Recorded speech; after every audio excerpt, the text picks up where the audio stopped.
আপোনালোকে বাৰু মোৰ দৰে ঘৰতে বহি উপাৰ্জন কৰিবলৈ বিচাৰে নেকি? আৰু আপোনালোকে সদায় সুধি থাকে নহয় যে মই ক'ৰ পৰা মাহেকত বেছি উপাৰ্জন কৰোঁ। তো ভিডিঅ'টো আপোনালোকে সম্পূৰ্ণকৈ চাব। ভিডিঅ'টোৰ জৰিয়তে মই সকলোখিনি আপোনালোকক বুজাই দিম। মই ফেচবুকৰ পৰা পাওঁ নে ইউটিউবৰ পৰা পাওঁ নে বেলেগ অন্য ক'ৰবাৰ পৰা পাওঁ, তে ভিডিঅ'টো চালে আপোনালোকে নিশ্চয় গম পাব। আৰু স্কিপ নকৰিব দেই, সম্পূৰ্ণকৈ চাই যাব ভিডিঅ'টো। আৰু মোক সকলোৱে সুধি থাকে যে মই ফেচবুক আৰু ইউটিউবৰ পৰা মই কিমান পইচা পাওঁ। আৰু যিকেইটা পইচা পাওঁ সেইকেইটা পইচাইতো কেতিয়াও ঘৰ এখন চলিব নোৱাৰে, কাৰণ ল'ৰা ছোৱালী থকা ঘৰ দুজনীকে ছোৱালী আছে। সেই গতিকে মই আজি অলপ দিনৰ আগতে এগৰাকী বাইদেউৰ লগত মানে কথা পাতিছিলোঁ এটা প্ৰডাক্টৰ বিষয় লৈ। আৰু বাইদেউৰ লগত কথা পাতোতে মই এখন সুন্দৰ মঞ্চ পাইছোঁ।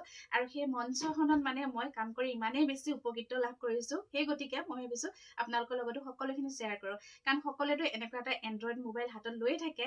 তো সেই মোবাইলটো আমি যাতে বেকাৰ এনেই নেট খৰচ কৰিতো লাভ নাই ন, কিবা এটাতো কামত আমি খটাব পাৰোঁ এই মোবাইলটোৰ জৰিয়তে।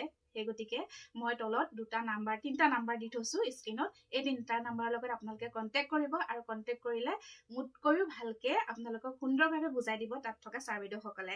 আৰু আপোনালোকে দেৰি নকৰিব। সেই গতিকে এই প্ৰডাক্টটোৰ লগত আপোনালোকে জড়িত হৈ পৰক। আৰু কিমান উপকৃত হ'ব তাৰপিছত আপোনালোকে মোক জনাব পাৰিব। যিহেতু ময়ো এগৰাকী গৃহিণী, সেইকাৰণে ভাবিছোঁ আপোনালোকৰ এই কামটোৰ পৰা উপকৃত হ'ব। যিহেতু মই হৈছোঁ আৰু মোৰ দৰে গৃহিণী বহুত আছে, আপোনালোকে এই কামটো কৰি চাব আৰু আশা কৰোঁ বহুতখিনি উপকৃত হ'ব পাৰিব। ধন্যবাদ।